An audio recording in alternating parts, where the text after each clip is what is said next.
ನಮಸ್ಕಾರ. ವನಜಾ ಮಲ್ನಾಡ್ ಬಂದಾಯಿತು, ಹೊಸ ವಿಡಿಯೋ ತಂದಾಯಿತು. ಬನ್ನಿ ಇವತ್ತು ಮುದ್ದು ಸೊಸೆ ಸೀರಿಯಲ್ಲು ಹೇಗೆ ಮೂವ್ ಆಗುತ್ತೆ, ಏನು ಸ್ಟೋರಿ ನೋಡೋಣ. ಅದಕ್ಕಿಂತ ಮುಂಚೆ ನನ್ನ ವಿಡಿಯೋಕ್ಕೆ ಸಬ್ಸ್ಕ್ರೈಬ್ ಮಾಡಿಲ್ಲ ಅಂದರೆ ದಯವಿಟ್ಟು ಸಬ್ಸ್ಕ್ರೈಬ್ ಮಾಡ್ಕೊಳ್ಳಿ, ಹಾಗೆ ಒಂದು ಲೈಕ್ ಕೊಡಿ.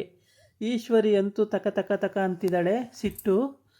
ಅದಕ್ಕೆ ಶಿವರಾಮೇಗೌಡ ಸರಿಯಾಗಿ ಟಾಂಗ್ ಕೊಡ್ತಾನೆ. ಓದಿಸೋದು ಮಾಡೋದು ಎಲ್ಲ ನನ್ನ ಇಷ್ಟ, ಅವ್ರವ್ರ ಇಷ್ಟ ಅದು ಓದೋದು, ನೀನೇನು ಅದನ್ನು ಹೇಳೋದು ಓದಿಸ್ಬೇಡಿ ಬೇಡ ಅಂತ ಹೇಳ್ಬಿಟ್ಟು. ನಿನಗೂ ಅದಕ್ಕೂ ಸಂಬಂಧ ಇಲ್ಲ ಅಂದರೆ ಸುಮ್ಮನಿದ್ಬಿಡ್ಬೇಕು, ಏನಕ್ಕೆ ಹೆಚ್ಚಿಗೆ ಮಾತಾಡಬೇಕು ಅಂತೇಳಿ ಶಿವರಾಮೇಗೌಡ ಬೈತಾನೆ. ಆಮೇಲೆ ಸಾವಿತ್ರಿ ಕೂಡ ಅಣ್ಣ ನಂದೊಂದು ಮಾತಿದೆ ಅಂತಾಳೆ. ಸರಿ ಹೇಳು ಏನು ಮಾತು ನಿಂದು ಅಂತಾನೆ. ಚಂಪ ಓದೋದು ನನಗಿಷ್ಟ ಇದೆ ಅಣ್ಣ ಅಂತ ಹೇಳ್ತಾಳೆ. ಸರಿ ಓಕೆ ಅಂತಾನೆ. ಆಮೇಲೆ ವಿದ್ಯಾ ಕೂಡ ಖುಷಿಯಾಗುತ್ತೆ, ಒಬ್ಬರಾದ್ರು ಸಪೋರ್ಟಿಂಗ್ ಇದ್ದಾರಲ್ಲ ಅಂಥೇಳಿ. ಇನ್ನು ಮೋನಾ ಅಜ್ಜಿ ಅವರೆಲ್ಲರೂ ಕೂಡ ಇಷ್ಟಪಡ್ತಾರೆ, ಏನೂ ತೊಂದರೆ ಇಲ್ಲ. ಚಂಪಾ ಕೂಡ ಬಹಳ ಸಂತೋಷ ಪಡ್ತಾಳೆ, ಅವಳಿಗಂತೂ ಖುಷಿ ಹೇಳ್ತಿರ್ದು, ಅಷ್ಟೊಂದು ಖುಷಿ ಪಡ್ತಾ ಇರ್ತಾಳೆ. ಯಾಕೆ ಅಂತಂದರೆ ಆಗಲೇ ಓದಬೇಕು ಅಂತ ಇದ್ದಿದ್ದು, ಅಷ್ಟೊಂದು ಒಳ್ಳೆ ಮಾರ್ಕ್ಸ್ ತೆಗೆದಿದ್ಲು. ಆದರೆ ಕಾರಣಾಂತರದಿಂದ ಅವರಮ್ಮ ಸತ್ತೋಗ್ಲಾಗಿ ಓದೋಕ್ಕಾಗಿರಲಿಲ್ಲ. ಇವಾಗಂತೂ ಈಡೇರುತ್ತೆ ಆ ಒಂದು ಎಜುಕೇಷನ್ನು ಅಂತ ಭಾಳ ಖುಷಿಯಾಗಿದ್ದಾಳೆ. ಅಜ್ಜಿಗಂತೂ ಇನ್ನೂ ಖುಷಿ, ತುಂಬ ತುಂಬ ಖುಷಿ ಪಡುತ್ತೆ ಅಜ್ಜಿ. ಇಬ್ಬರು ಮೊಮ್ಮಕ್ಕಳು ಓದ್ತಾರಲ್ಲ, ಒಳ್ಳೆ ಕೆಲಸಕ್ಕೆ ಹೋಗ್ತಾರಲ್ಲ ಅಂತೇಳ್ಬಿಟ್ಟು. ಮಾವಯ್ಯ ಲಾಯರ್ ಆಗಲೇಬೇಕು, ಅವಳು ಆಗಬೇಕಂತೆ, ಅವಳು ಓದಲೇಬೇಕು ಮಾವಯ್ಯ ಅಂತ ಹೇಳ್ತಾಳಲ್ವ ವಿದ್ಯಾ. ಸರಿ ಹೇಳವ ಅದೇನು ವಿಷಯ ಅಂತ ಹೇಳ್ತಾಳೆ. ಆಗ ಸಾವಿತ್ರಿ ಕೂಡ ಸಪೋರ್ಟ್ ಮಾಡ್ತಾಳೆ, ಮತ್ತು ವಿನಂತಿ ಕೂಡ ಸಪೋರ್ಟ್ ಮಾಡ್ತಾಳೆ. ಇವ್ರದ್ದೆಲ್ಲ ಆಗೋಗುತ್ತೆ. ಎಲ್ಲರೂ ಅಂದರೆ ಈಶ್ವರಿ ಉರ್ಸೋಕ್ಕೆ ಇವರಿಬ್ಬರು ಸಪೋರ್ಟ್ ಮಾಡೋಕ್ಕೆ ಬಂದಿದ್ದಾರೆ. ಚಂಪಾ ಓದಲಿ ಅಂತ ಅಲ್ಲ, ಈಶ್ವರಿಗೆ ಹೊಟ್ಟೆ ಒರೆಸ್ಬೇಕು ಅಂತ ಹೇಳ್ಬಿಟ್ಟು ಬಂದಿರೋದು. ಈಶ್ವರಿ ಮಗನಿಗೆ ಮದುವೆ ಮಾಡ್ತಾವಳಲ್ಲ, ಇಷ್ಟೊಂದು ಹುಡುಗಿರಿಗೆಲ್ಲ ಅವನು ಹಾಳು ಮಾಡಿದ್ದಾನೆ, ಮತ್ತು ಹೆಂಡ್ತಿ ಕೂಡ ಬಿಟ್ಟಿದ್ದಾನೆ. ಅವನಿಗೆ ಅಂಥ ಒಳ್ಳೆ ಕಡೆ ಸಂಬಂಧ ಹುಡುಕಿ ಮಾಡ್ತಾವ್ರಲ್ಲ ಅಂತೇಳ್ಬಿಟ್ಟು ಸಾವಿತ್ರಿಗೆ ಹೊಟ್ಟೆ ಉರಿ ಇದೆಯಲ್ಲ, ಅದಕ್ಕೆ ಹಂಗಂತ ಹೇಳ್ತಾವಳೆ. ಮೋನ ಕೂಡ ತುಂಬ ಖುಷಿ ಪಡ್ತಾಳೆ ಈ ವಿಷಯದಲ್ಲಿ. ಅವಳು ಪ್ರತಿಯೊಂದರಲ್ಲೂ ಒಳ್ಳೆ ವಿಷಯನೇ ಮಾಡೋದು, ಯಾವುದು ಕೆಟ್ಟದಾಗಿ ಇಲ್ಲಿವರೆಗೆ ಮಾಡೇ ಇಲ್ಲ. ತುಂಬ ಒಳ್ಳೆಯ ಹೆಂಗಸು ಕೂಡ ಅವಳು, ಭಾಳ ಬುದ್ಧಿವಂತಿಕೆಯಿಂದ ಮನೆ ಸಂಸಾರ ಮಾಡ್ಕೊಂಡು ಹೋಗ್ತಾಳೆ. ಯಾರಿಗೇನೂ ನೋವು ಆಗದ ರೀತಿ ನೀಟಾಗಿ ಮಾಡ್ಕೊಂಡು ಹೋಗ್ತಾಳೆ. ಇಲ್ಲಿ ಶಿವರಾಮೇಗೌಡ ಮತ್ತು ಚಂಪಾ ಹೋಗಿ ಕಾಲಿಡ್ಕೊತಾಳೆ. ಏಕೆ ಅಂದರೆ ತುಂಬ ಸಂತೋಷ ಮಾವಯ್ಯ, ನೀವು ನನ್ನನ್ನು ಓದಕ್ಕೆ ಕಳಿಸ್ತಾ ಇರೋದು ಅಂತ ಹೇಳ್ಬಿಟ್ಟು ಕಾಲಿಡ್ಕೊತಾಳೆ. ಇರಲಿ ಹೇಳವ ಮೇಲೆ ಹೇಳು ಅಂತಾನೆ.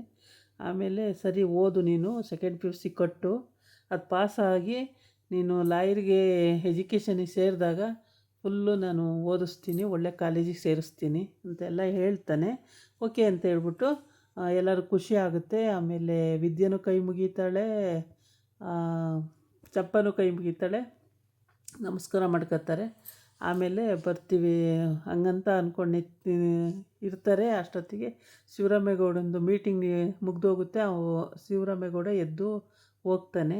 ಅವನು ಎದ್ದು ಹೋದ್ಮೇಲೆ ಇವರೆಲ್ಲ ಅದಕ್ಕೆ ನಾದಿನಿ ಎಲ್ಲ ತರಾಟೆ ತಗೊಳ್ತಾರೆ, ಮಾತುಕತೆ ಚಕಮಕಿ ನಡೆಯುತ್ತೆ. ಯಾರಿಗೆ ಯಾರು ಇದು ಮಾಡಲ್ಲ. ಮತ್ತು ಇವಳು ಹೋಗ್ಬಿಟ್ಟು ಸಾವಿತ್ರಿ ಹೋಗಿ ಚಂಪನ ಹಿಡ್ಕೊಂಡು ಮುತ್ತು ಕೊಡ್ತಾಳೆ, ತಪ್ಕೊತಾಳೆ. ಮತ್ತು ವಿನಂತಿನೂ ಕೂಡ ಹಂಗೆ ಮಾಡ್ತಾಳೆ, ಈಶ್ವರಿ ಹೊಟ್ಟೆ ಒರೆಸ್ಬೇಕು ಅಂತ. ಈಶ್ವರಿ ನೋಡ್ತಾ ಇರ್ತಾಳೆ, ಸಿಟ್ಟು ಅಂದರೆ ಕಡಿಮೆ ಇರಲ್ಲ, ತಕ ತಕ ತಕ ಅಂತಿರ್ತಾಳೆ. ಆಮೇಲೂ ಕೂಡ ಇಲ್ಲೇನಕ್ಕಿರಬೇಕು, ಇಲ್ಲೇನಕ್ಕೆ ಬಂದಿರೋದು, ಎಲ್ಲರೂ ಹೋಗಿ ತೊಲಗೋಗ್ಬಿಟ್ಟು ಇಲ್ಲೇ ಬಂದಿದ್ದಾಳೆ ಅಂತ ಬೈತಾಳೆ. ಆಗಲೂ ಕೂಡ ಅವಳು ಏನೂ ಮಾತಾಡಲ್ಲ, ಆಗಲೂ ಸುಮ್ಮನೆ ಇರ್ತಾಳೆ. ಆಮೇಲೆ ಅವಳು ಈಶ್ವರಿ ಏನು ಕೆಟ್ಟ ಮುಖ ಮಾಡಿಕೊಂಡು ಏನು ಅವಳನ್ನ ಬಿಟ್ಟರೆ ನುಂಗೇ ಬಿಡ್ತಾಳೇನೋ ಅನ್ನಂಗೆ ನೋಡ್ತಾ ಇದ್ದಾಳೆ. ಆದರೆ ಅದಕ್ಕೆಲ್ಲ ಐ ಡೋಂಟ್ ಕೇರೇ ಮಾಡಲ್ಲ ಅವಳು. ಇವಳಂತೂ ವಿದ್ಯಾ ಅಂತೂ ಕೇರೇ ಮಾಡಲ್ಲ ಹೇಳಬೇಕು ಅಂದರೆ. ಅವಳಾಯಿತು, ಅವಳು ಓದುವಾಯಿತು, ಮತ್ತು ಅವಳದು ಅಡುಗೆ ಆಯಿತು, ಅದು ಮನೇಲಿ ಮಾಡೋಕ್ಕಾಗಿಲ್ಲ ಅಂದರೆ ಹೋಟೆಲಲ್ಲಿ ತಿಂದುಬಂದು ನೆಮ್ಮದಿಯಾಗಿ ಮಲ್ಕೊಳ್ಳೋ ಅಂಥದ್ದು.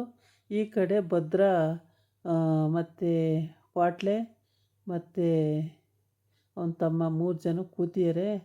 ಡ್ರಿಂಕ್ಸ್ ಎಲ್ಲ ತಂದ್ಕೊಂಡು ಚಿಪ್ಸು ಡ್ರಿಂಕ್ಸು ಎಲ್ಲ ತಂದ್ಕೊಂಡು ಕೂತಿದ್ದಾರೆ. ಎಲ್ಲ ಕುಡಿತಾ ಇದ್ದಾರೆ. ಅರ್ಧ ಕುಡ್ದಾಗಿದೆ. ಇವಾಗ ಬಾಯಿ ಬಿಡಿಸ್ಬೇಕು ಅಂತ ಇವರಿಬ್ಬರು ಕ್ವಾಟ್ಲೇನು ಭದ್ರನು ಇವನ್ನ ಬಾಯಿ ಬಿಡಿಸ್ಬೇಕು ಅಂತೇಳ್ಬಿಟ್ಟು ಬಂದವ್ರೆ. ಆದರೆ ಈ ಬಡ್ಡಿ ಮಗ ಅವ್ರಿಗಿಂತ ಹೆಚ್ಚಾಗಿದ್ದಾನೆ. ಬಾಯಿ ಬಿಡೋಕ್ಕೆ ವಲ್ಲ ಅಂತಾನೆ. ಬಾಯಿ ಬಿಡೋಂಗೇ ಇಲ್ಲ. ಎಷ್ಟು ಕುಡಿಸಿದ್ರೂ ಬಾಯಿ ಬಿಡೋಂಗೇ ಇಲ್ಲ. ಅವನಿಗೆ ಅರ್ಥ ಆಗ್ಬಿಟ್ಟಿದೆ, ನನ್ನನ್ನೇನೋ ಬಾಯಿ ಬಿಡ್ಸೋಕ್ಕೆ ಕರ್ಕೊಬಂದವ್ರೆ ಅಂತ ಗೊತ್ತಾಗ್ಬಿಟ್ಟಿದೆ. ಏನು ಮಾಡಿದ್ರು ಬಾಯಿ ಬಿಡ್ತಾ ಇಲ್ಲ. ಆಮೇಲೆ ಹೀಗೇ ಲಾಸ್ಟ್ವರೆಗೂ ಎಲ್ಲಿ ಎಷ್ಟು ಕುಡಿತಾನೆ ಅಷ್ಟು ಕುಡಿಸ್ತಾನೆ ಇರ್ತಾರೆ. ಆದರೆ ಇವನು ಈಶ್ವರಿ ಮಗ ಮಾತಾಡ್ತಾನೆ ಇಲ್ಲ. ಅಷ್ಟೇ ಮಾತಿಗೆ ಸ್ಟಾಪ್ ಆಗಿ ಭದ್ರ ಯಾವ ರೀತಿ ಬಾಯಿ ಬಿಡಿಸ್ಬೇಕು ಅಂದ್ರೂ ಇವನು ಬಾಯೇ ಬಿಡ್ತಾ ಇಲ್ಲ ಅಂತಾನೆ, ಬಾಯೇ ಬಿಡಲ್ಲ ಅಂತಾನೆ. ಗೊತ್ತಾಗ್ಬಿಟ್ಟಿದೆ ಇವನಿಗೆ, ನನ್ನನ್ನು ಬಾಯಿ ಬಿಡ್ಸೋಕ್ಕೆ ಇವ್ರು ಕರ್ಕೊಬಂದು ಇಲ್ಲಿ ಕೂರಿಸ್ಕೊಂಡವ್ರೆ ಅಂತ ಚೆನ್ನಾಗಿ ಗೊತ್ತಾಗಿದೆ. ಹಾಗಾಗ್ಬಿಟ್ಟು ಇವನು ಏನು ಮಾಡಿದ್ರು ಬಾಯಿ ಬಿಡ್ತಾ ಇಲ್ಲ. ಕಾಡೊಳಗೆ ಹೆಂಗೆ ತಂದೆ ನೀನು, ನಾವು ಅಷ್ಟೆಲ್ಲ ಹುಡುಕ್ತಿದ್ದು ನಮಗೆ ಸಿಕ್ಕಿಲ್ಲ, ನಿಂಗೆ ಹೆಂಗೆ ಸಿಕ್ತು ಹಂಗೆಲ್ಲ ಕೇಳಿದ್ರು ಏನು ಹೇಳ್ತಾನೂ ಇಲ್ಲ.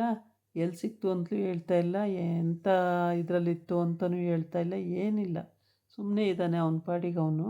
ಅಂಥ ದೊಡ್ಡ ಕಳ್ಳ. ಇದಾಗಿತ್ತು ಇವತ್ತಿನ ವೀಡಿಯೋ. ನಾಳೆ ಇನ್ನೊಂದು ವೀಡಿಯೋ ಜೊತೆ ಬರ್ತೀನಿ.